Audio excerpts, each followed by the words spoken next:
Everything was pretty much going okay. The bleeding was still kind of there, but it wasn't as bad. And then at 12 weeks I had another large bleed, larger than I'd had at the 8-week scan.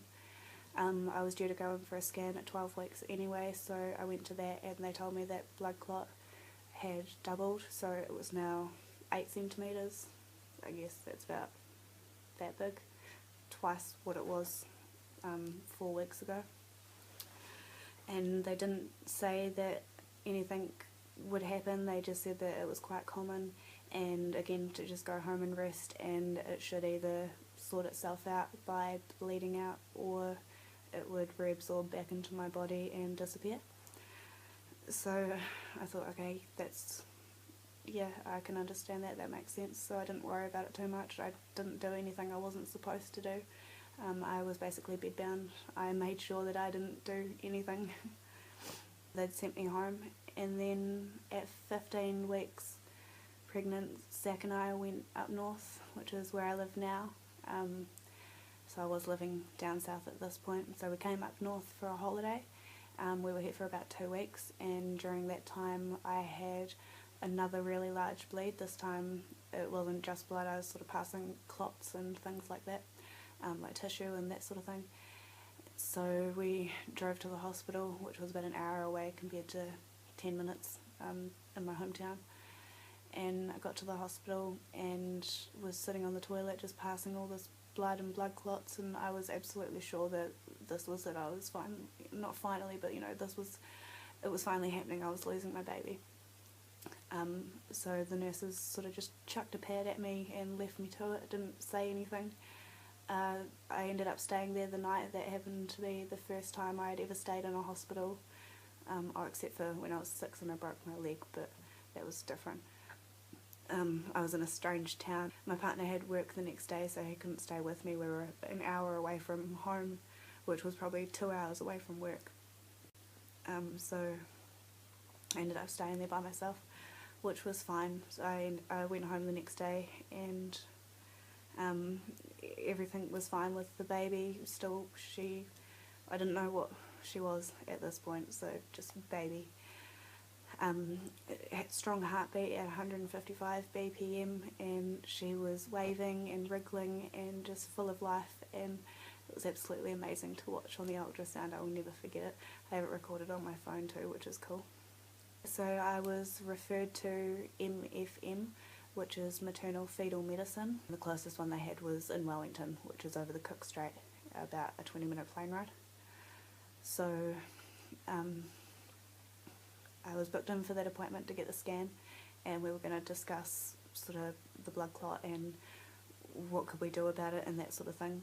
And so on the 8th of April, which is my nana's anniversary of when she passed away, I had my waters break, and I didn't realise that that's what it was. I sort of thought, because I was getting up from bed to go to the bathroom, and I stood up and then all this liquid came out, and I thought, oh, you know, I've pissed myself, or, you know, weak bladder, it could happen, whatever. So I just cleaned up and went to the bathroom, came back to bed, and changed my clothes, came back to bed, and I didn't really think anything of it.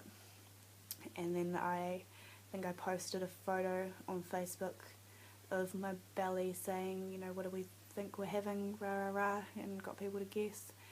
Because I was due for my gender scan in a couple weeks' time. So at this point I was 17 weeks pregnant, so I was due to find out about 19 weeks. So my waters broke, and this was 2 days before my appointment. So then about 2 AM the morning of my appointment, I started having these really strong cramps. I hadn't had them before with the bleeding. Normally it was just bleeding, but this time I was having like really severe cramps, and they were enough to stop me from being able to go to sleep, but like I could sort of just like breathe through them, you know.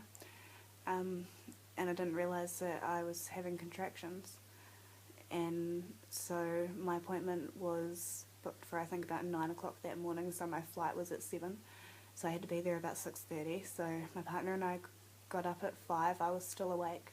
I was still having contractions, and they were about 3 minutes apart and lasting about 30 seconds.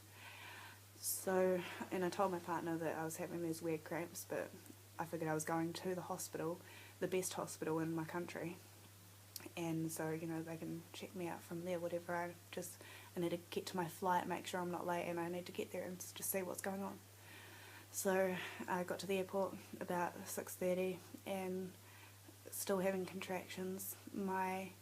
When I booked the tickets, I booked for my mum to come with me, and then she couldn't end up coming, but we couldn't change the tickets, so I didn't think that they would let Zach come with me under my mum's name. So I decided that my cousin would come with me. She was happy to, and we just said that, you know, her name was my mum's name, and whatever, passed her off as my sister, and nobody said anything. So Zach couldn't come with me, and neither could my mum. But I was pretty close with this cousin, so it was fine having her there. So we're sitting in the airport, I'm still having contractions. Then my flight was at 7. We get on the plane, and I am sort of clenching my fists and gritting my teeth the whole time. Then we get out of the plane, go to the cab, and this takes us to the hospital, which is about 10-15 minutes away from the airport. So contractions started at 2. Plane ride was 20 minutes at 7 o'clock. So I think we arrived probably about 7:45 in the morning. And so the cab brought us to the hospital, and we walked in, and I had no idea where I was going, but I really needed to go to the toilet, and I was still having these like really strong contractions, so I just needed to check, make sure I wasn't bleeding too much or whatever, so I could update the nurses. And I went to the bathroom, and I went toilet.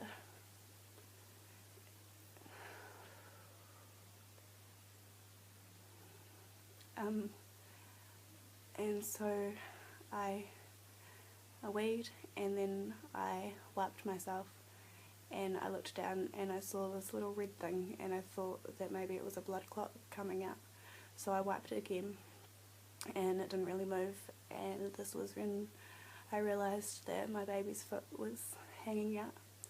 So I sort of pulled my pants up really gently, and, you know, like not all the way. I didn't want to squish her foot. I didn't know whether she was still alive or not. And I walked out of the bathroom and called out to my cousin, just said I need a doctor, and they put me in a wheelchair and rushed me up the stairs. At this point I was in just absolute hysterics. Like, I knew that my baby was coming, and whether she was still alive or not didn't matter. She was 17 weeks, so there was no chance of reviving her. She was too early. And I was terrified of giving birth. I hadn't done any birthing plans, or I'd only had like 2 appointments with my midwife, and those appointments were really short. So, you know, I had no idea what I was in for. So they got me upstairs and laid me down on the bed, took my pants off with my consent obviously, and noticed her foot coming out as well. I still didn't know what she was at this point, but they noticed the foot and told me that I was delivering. I was only dilated by about 3 centimetres. So they gave me IV antibiotics because my waters had broke 2 days before. I was at risk of getting an infection, which I did end up getting. So they told me that I had to push. I did all of this without pain relief. It was too late to give me any. I don't think there was much they really could have given me anyway, and it wasn't painful as such. It was just heartbreaking. I had my hands, my arms up over my face the whole time, just mouth open. When you're crying so hard and you just can't really control your face basically, and I still hear the sound of myself crying, which, well, it's actually more of a wail, like wailing. I have never heard myself cry like that before. I don't think I will ever hear myself cry like that again. So they told me that I had to push, and she was coming out breech, which means she was coming out feet first. So I started pushing, and I could feel her coming out, but I didn't know how often to push, how long to push for, when to stop, or anything like that. So I stopped pushing, and my cervix contracted around her neck, and because she was so tiny and so fragile, her neck gave way and her head came off and her body came out. So I delivered her body, and they told me that her head was still inside me and that I would need to be, like, I couldn't push anymore. I just went into full blown freak out mode and I couldn't do anything, so they had to give me this medication, like there's 2 little pills that I had to sit down in my mouth, and they were meant to bring on more contractions, so I could push the rest of her out. So I was lying there for about half an hour with her head inside me, and the whole time my cousin was just saying, no, it's fine, she's all out, she's just lying down between your legs, you've only got the placenta to go, it's okay. And I kind of knew that she was wrong, but I believed her in the moment, because I think that's what I needed to hear. So yeah, half an hour later the nurses came back, and I still couldn't push very well, so they had to use forceps to pull her head out, and the whole left side of her face got damaged from being inside my body for so long. And so I cut her cord and delivered the placenta, which was the worst part by far. I won't ever forget that feeling of it coming out of me. It's like something out of the Alien movie. Like, I went into shock after I pushed the placenta out. Everything sort of like went black, and I went cold and started shaking, and I don't really remember too much until they brought it back to me. But yeah, it was really bad. And so they took her away and kind of got her cleaned up, and came back and just described her to me, told me what she looked like and what had happened, and that they'd sort of just laid her down on her side. They'd placed her back together just very carefully, and she was lying on one side, so I could only see the right side of her face. And they explained, that she would be kind of red because of how little she was, her skin hadn't formed properly, and all that sort of thing. So I wanted to see her. So they brought her to me in a little kidney bean dish, and she was 100 grams and 18 centimetres, so she was from the tip of my finger to about there on my wrist.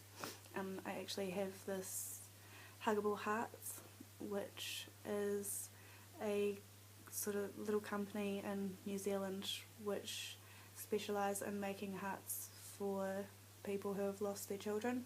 This is not sponsored, by the way, I'm just sharing this with you because this has been a godsend for me.